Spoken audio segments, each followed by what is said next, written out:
తిట్టి పార్టీలోకి వచ్చి పదవులను అనుభవించి వెళ్ళిపోయిన వారు ఓడిపోతారు. తిట్టి పార్టీలోకి వచ్చి పోటీ చేస్తున్న వారు గెలుస్తారా? తిట్టి పార్టీలోకి వచ్చి పోటీ చేస్తున్న వారు గెలుస్తారా అంటే, ఇప్పుడు ఈ టైంలో పార్టీలోకి వచ్చినటువంటి వాళ్ళు, పార్టీ ఎటువంటి పరిస్థితులలో ఉంది? అధికారంలో ఉంది, ఏమన్నా ప్రతిపక్షంలో ఉంది, ఫైట్ చేసే స్థితిలో ఉంది, పోరాటం చేసే పరిస్థితిలో ఉంది. కాబట్టి ప్రతిపక్షంలో ఉన్నటువంటి పార్టీలోకి రావడం అంటే గట్స్ ఉండాలి. జనరల్ ఎవరైనా ఏమంటారు, అధికారం ఉన్న వైపు పోదామని మాట్లాడుతుంటారు. కానీ అధికారం లేని పార్టీ వైపు వస్తున్నారంటే డెఫినెట్గా వాళ్ళ లోపల మంచినే చూడాలి తప్ప చెడుని చూడాల్సిన అవసరం లేదనేది నా భావన. గెలిచే అవకాశం ఉంటుందా? డెఫినెట్. ప్రజలు గమనిస్తారు కదా. ఇప్పుడు వాళ్ళకే స్వార్థం ఉంటే వాళ్ళు అధికార పార్టీ వైపు పోయేవాళ్ళు కదా. వాళ్ళకి స్వార్థం లేదు, వాళ్ళు ప్రజల కోసం కొట్లాడాలి కాబట్టి ప్రతిపక్షం వైపు వచ్చారని ప్రజలు గమనిస్తారు కదా. రాజకీయాల్లో స్వార్థానికి నిస్వార్థానికి త్యాగాలకు నిర్వచనాలు ఉండి వాటి అర్థం చేసుకొని అమలు చేసి ఉంది అని అనిపిస్తుందా? డెఫినెట్గా ఉంది. లేకపోతే పరిస్థితి ఇట్లా ఉండదు. ఈ ప్రజాస్వామ్య దేశం, అతిపెద్ద ప్రజాస్వామ్య వ్యవస్థ భారతదేశం. ఇంకా అటువంటి పరిస్థితులు ఉన్నాయి. మంచిని మంచి అంటున్నారు, చెడుని చెడు అంటున్నారు.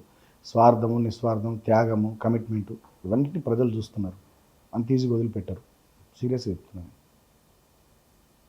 సందర్భం వచ్చి మీరు మాట్లాడారు ఈ ప్రశ్న అడగడానికి ముందు.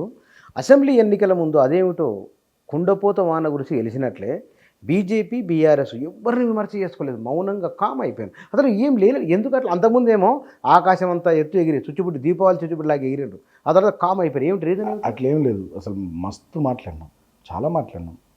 నరేంద్ర మోడీ వచ్చి పుట్టు తిట్టిపోయిన మమ్మల్ని. బీజేపీ బీఆర్ఎస్ ఇద్దరి మధ్య మైత్రి ఉందనే విషయం పబ్లిక్లో విపరీతంగా వెళ్ళిపోయింది. కాంగ్రెస్ వాళ్ళు చేసిన ప్రాపగండా, కాంగ్రెస్ వాళ్ళు చేసిన దుష్ప్రచారం. నిజంగానే మాకు వాళ్ళకి ఏమైనా ఉంటే ఇప్పుడు మా కవితమ్మ జైల్లో ఎందుకు ఉంటుంది? ఇప్పుడు ముచ్చట అది. అరే అప్పుడున్నది ఇప్పుడు ఉండదా? సమతున్నది అప్పుడే మా మధ్యలో ఏమైనా ఉంటుంది, కంటిన్యూ అవుతుంది కదా.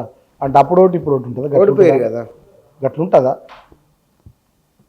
కాంగ్రెస్తోనైతే కలవరు కదా వాళ్ళు. ఇక్కడ మేము ఓడిపోయిన కాంగ్రెస్తోనైతే కలవరు కదా సిద్ధాంతాల పరంగా తీసుకుంటే. సో కాబట్టి ఆనాడు మేము బీజేపీతో లేము, ఈనాడు బీజేపీతో లేము. ఎప్పుడైనా మేము మహారాష్ట్రలో పార్టీ పని స్టార్ట్ చేసింది కూడా అక్కడ ప్రభుత్వాలకు వ్యతిరేకంగా, ఇక్కడ ప్రభుత్వంలో వాళ్ళే భాగస్వామి ఉన్నారు కదా. దేశవ్యాప్తంగా మేము పని స్టార్ట్ చేసింది కూడా కేంద్ర ప్రభుత్వాన్ని విమర్శిస్తూనే మేము పని స్టార్ట్ చేసినాం కదా. సో మా మీద ఇప్పుడు మా పార్టీలో ఎంతమంది మీద ఐటీ రైట్స్ అయినాయి మీకు తెలియదు ఏముంది. అప్పుడు మంత్రుల మీద, ఎమ్మెల్యేల మీద, మా పార్టీ ముఖ్య నాయకుల మీద ఈడీ రైట్స్ అయినాయి, సిబిఐ రైట్స్ అయినాయి. ఎంత ఇబ్బంది పెట్టారు, అసలు మా మీద ఎంత దాడి చేసారు, అంతే కదా. సో అప్పటి నుంచి ఒక 2-3 సంవత్సరాల నుంచి వాళ్ళు కావాలని చెప్పి చేస్తూ ఉన్నారు. అది ఇంకా కంటిన్యూ చేస్తూ ఉన్నారు. మేము వాళ్ళతో పొత్తు పెట్టుకున్నందుకే కవితమ్మని తీసుకొని పోయి జైల్లో పెట్టి. మీరు మహారాష్ట్రలో పార్టీ ఇన్ఛార్జ్ తిరిగిన కదా, పార్టీ బాధ్యతలు చేశారు కదా మీరు అక్కడ. ఇప్పుడు ఎట్లా ఉంది అక్కడ? ఏమంటారు అక్కడ వాళ్ళు ఇప్పుడు? నేను ఈ మధ్య పోలే కాదు, యాక్టివ్గానే ఉన్నారు మా వాళ్ళు, కార్యకర్తలు, నాయకులు యాక్టివ్గా ఉన్నారు. సో ఈ మధ్యనైతే నేను అటు పోలే. ఒకవేళ గెలిచి ఉంటే కనుక వేరే ఉంటుండే పరిస్థితి. ఎట్లా శాతం వేరే ఉంటుంది. కర్ణాటక మరాఠ్వాడ, మన పాత హైదరాబాద్ సంస్థానం జిల్లాలో నాకు అవి 2 ఏరియాలు, మరాఠ్వాడ ఏరియా కానీ, తర్వాత ఈ మన విదర్భ ఏరియా కానీ, ఈ 2 ఏరియాలో మనకి బాగా పాజిటివ్ ఉంటుంది. మీరు నమ్మకపోదురు, ఆ స్థాయి ఫలితాలు వస్తుంది సీరియస్గా.